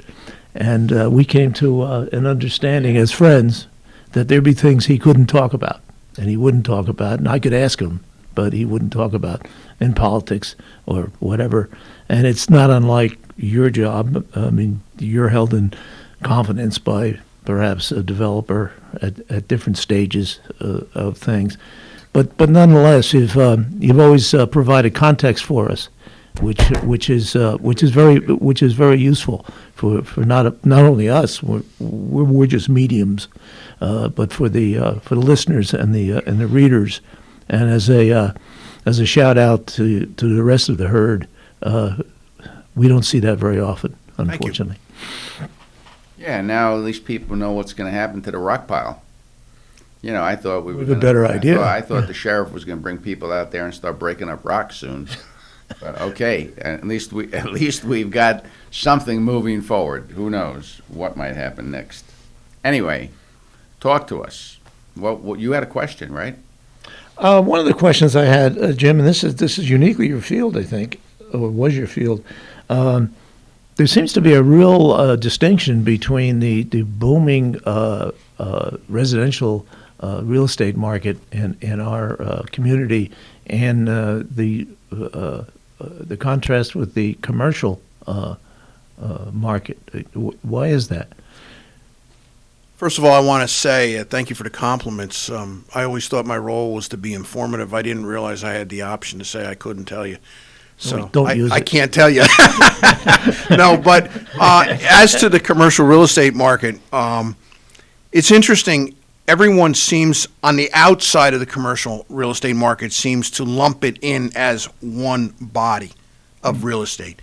There are segments of the real estate market all over the place. For example, today, if you were to be in business and need a 40 or 50,000 square foot warehouse, and there are several people looking in the community for that type of real estate, you can't find it.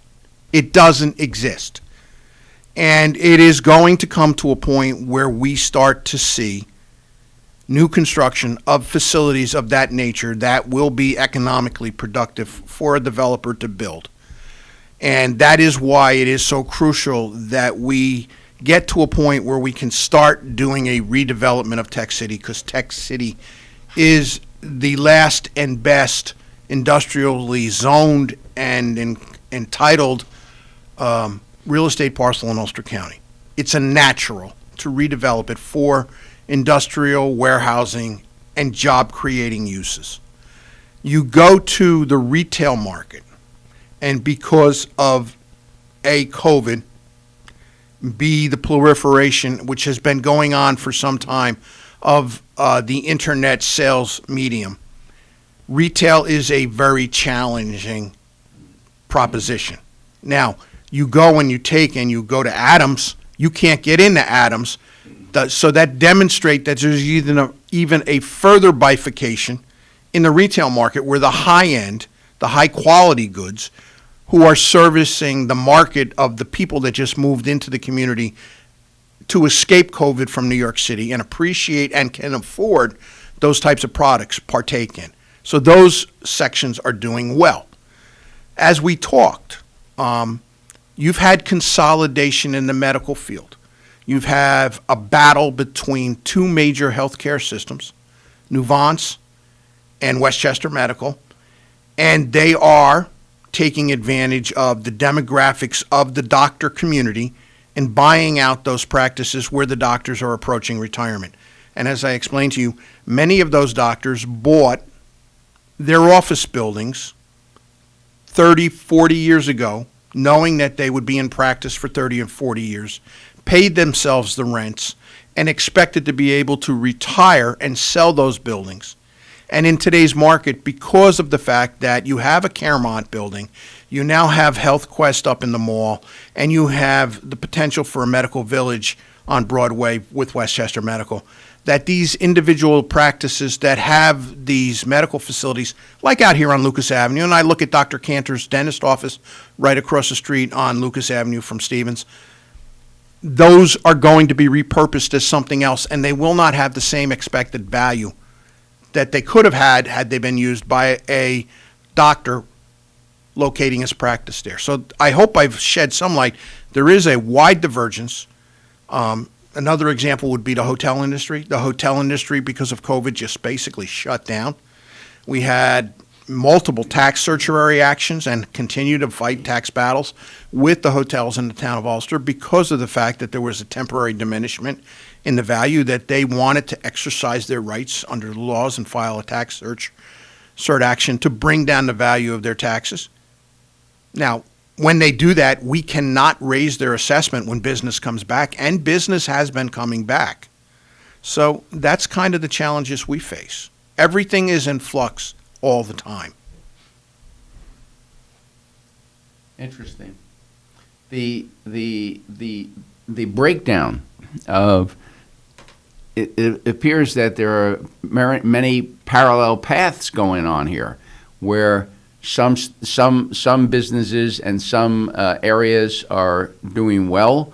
There's a shortage in some. There's an abundance in others, and there's this constant flux where, the malls are being repurposed all over the country. Absolutely, and we have continuing discussions with the whole group about the future prospects for the Hudson Valley Mall, and there are multiple different uses, some of which would be easily recognized as a continuation of the existing theme up there of retail, but many that will end up shocking people. Oh, there is really a change in use.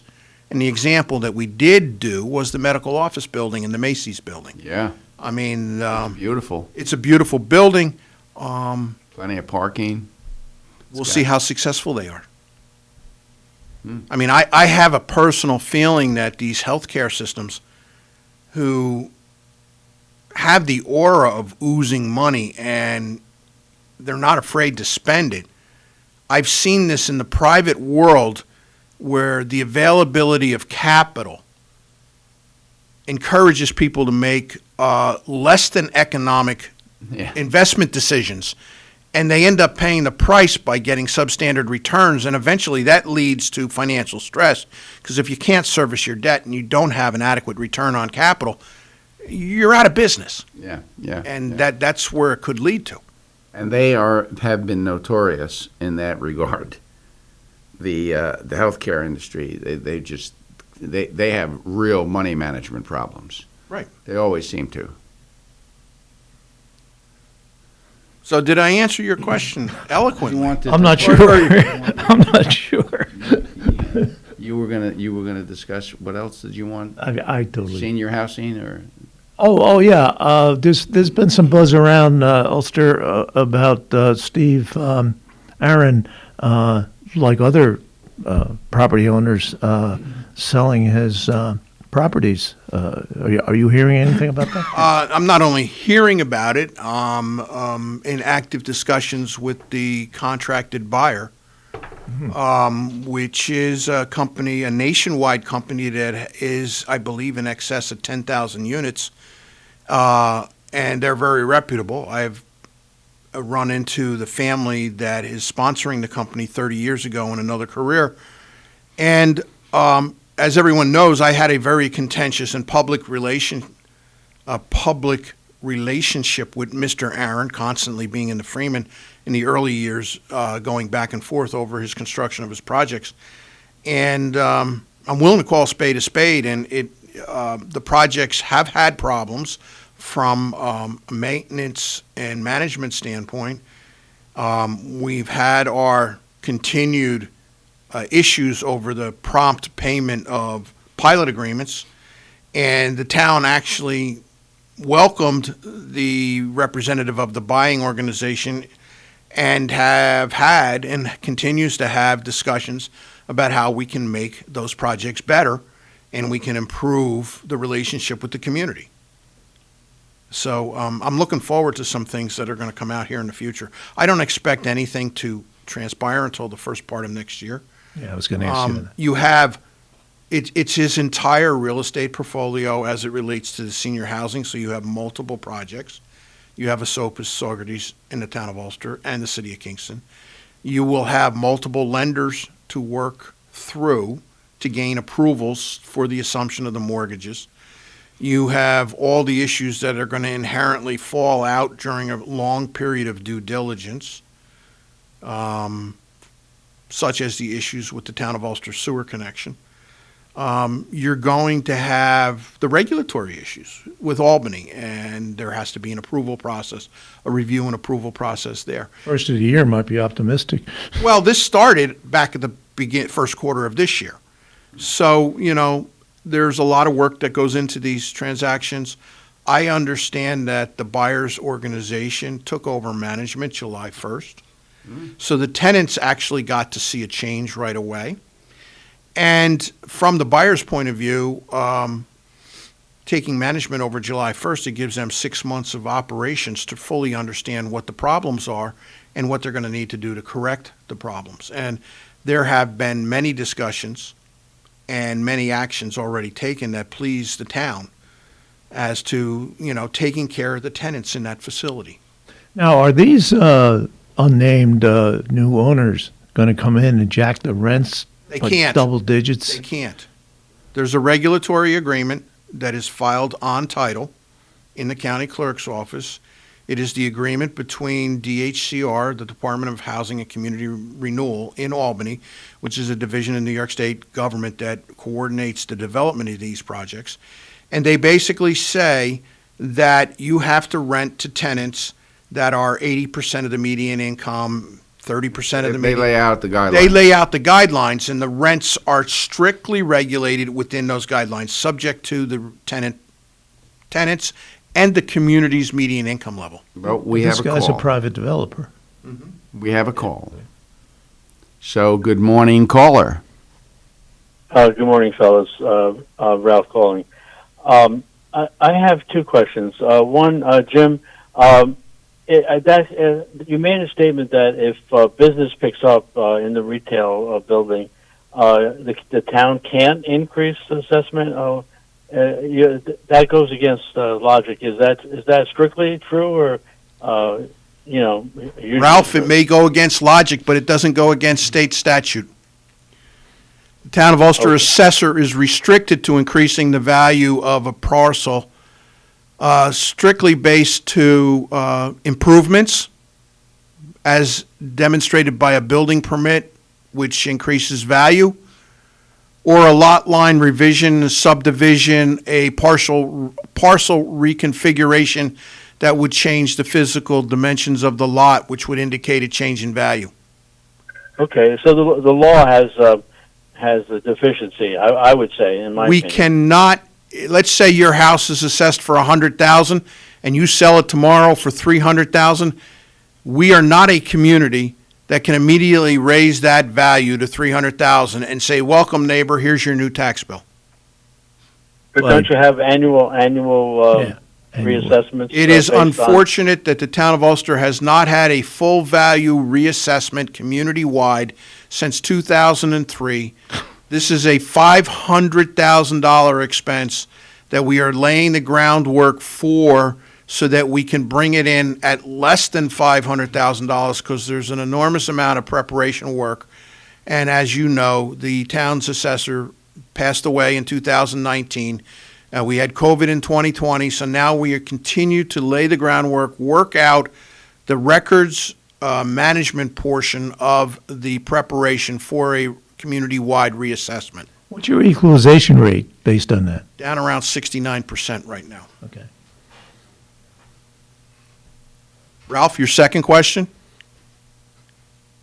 Ralph? Got it. Okay, we're back on. Caller? Hello? Do we have a caller? No. Okay. I can never come on this show without Ralph calling in with two questions, and when he calls me in the office, it's always two questions. And he doesn't get to the second one. He's an efficient guy who saves his questions so that he can do two at one. Jim, as a town supervisor, you have to interact with all different levels of government. We have a new sheriff in Albany. What's your initial impressions of Governor Hochul? Great question, you. We have more interaction with the departments of the state than we do with the governor's office, and we're waiting to see how the commissioners shake out, okay? As we know, there are a lot of divisions in the state. There are individuals that lead those divisions. Some of them are more competent than others in exercising their job responsibilities, and some will be changed and some won't be changed. So I think that is going to be a better reflection on how the town interacts with the state government in Albany, because we do a lot of grant work with DHCR.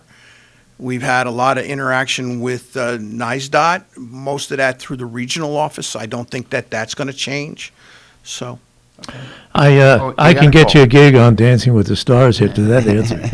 All right. Good morning, caller. Is this? Yeah. My second question. All right, Ralph. Back. Jim, you recall? Everybody recalls in the IBM days when they moved in, there was a tremendous number of single-family homes built in the area. You don't have that now. You have competition from New York City people for the older homes or the existing homes. So, Jim, is it a true statement that you need a vibrant manufacturing payroll generator in order to have single-family homes built in the town? First of all, you need land.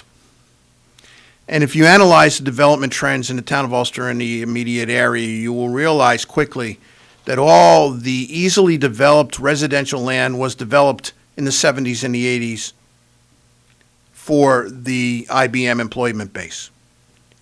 So as I look around, and particularly we did an inventory in the Ulster Sewer District, that is why we are so focused on redeveloping the IBM campus, because it is the largest undeveloped or redevelopable parcel.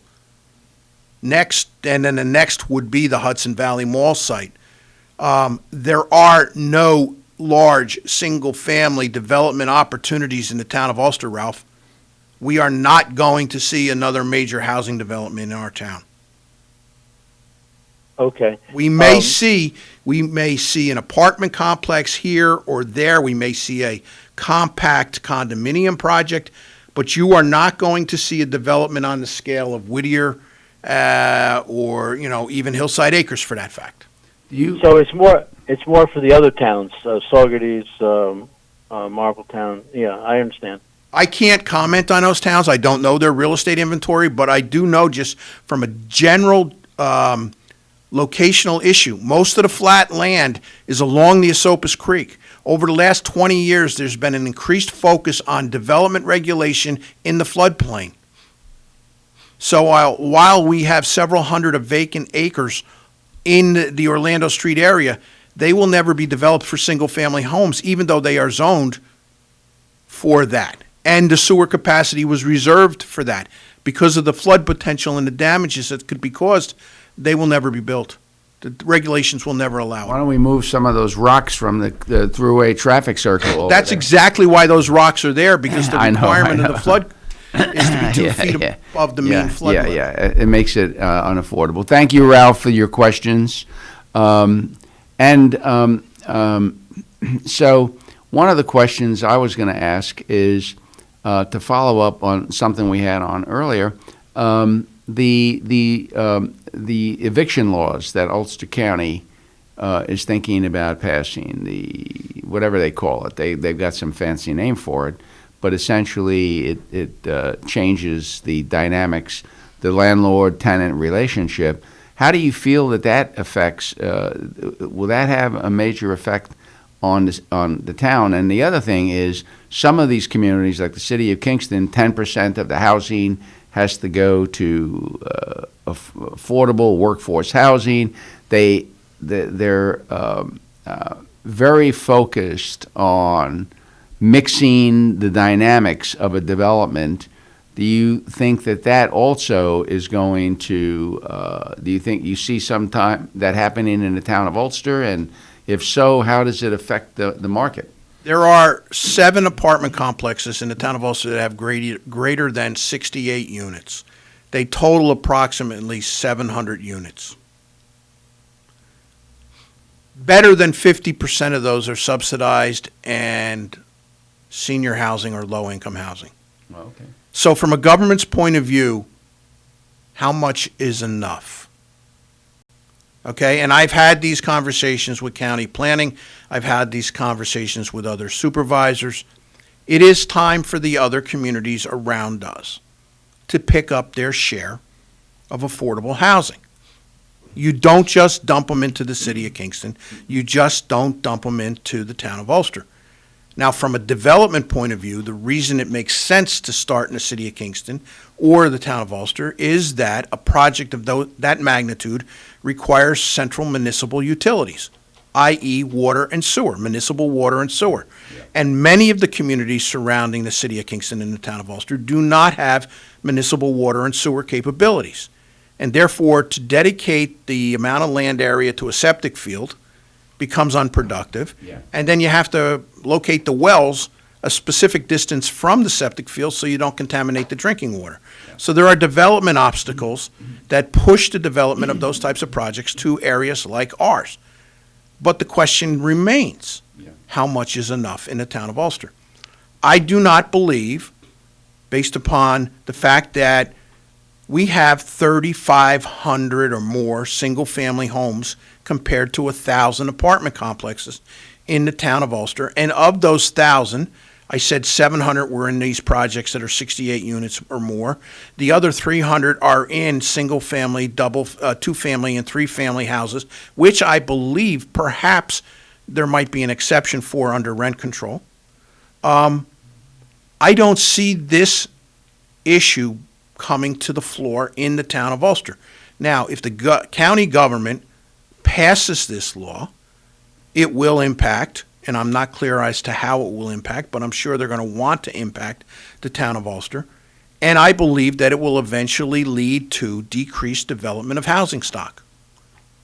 Because no one in their right mind is going to want to put an investment into a piece of real estate with restrictions where if the taxes go up or the utilities go up, they can't raise their rents.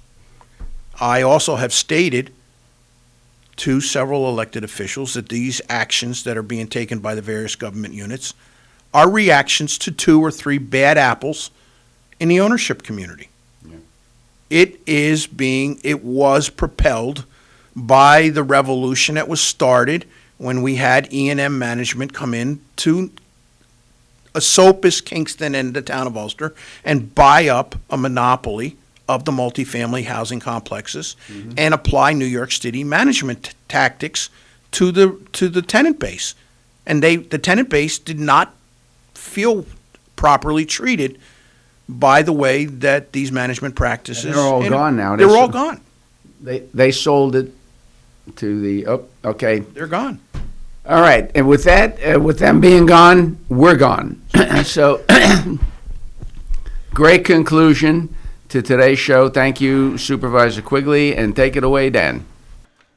Thank you, Mario Catalano, Hugh Reynolds, and thank you so much, Jim Quigley from the town of Ulster. Thank you so much for coming in, Supervisor.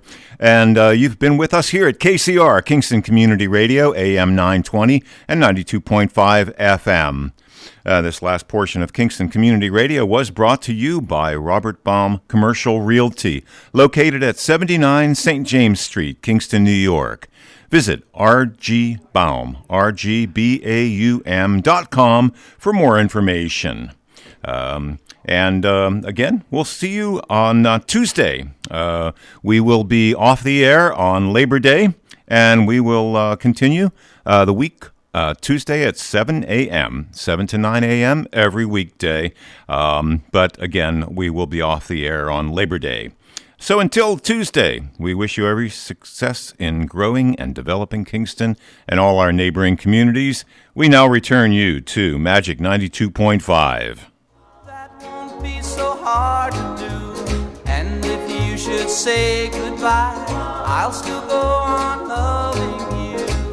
Each night I ask the stars up above, why must I be a teenager in love? Why must I be a teenager in love? Why must I be a teenager in love? Why must I be a teenager?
Let your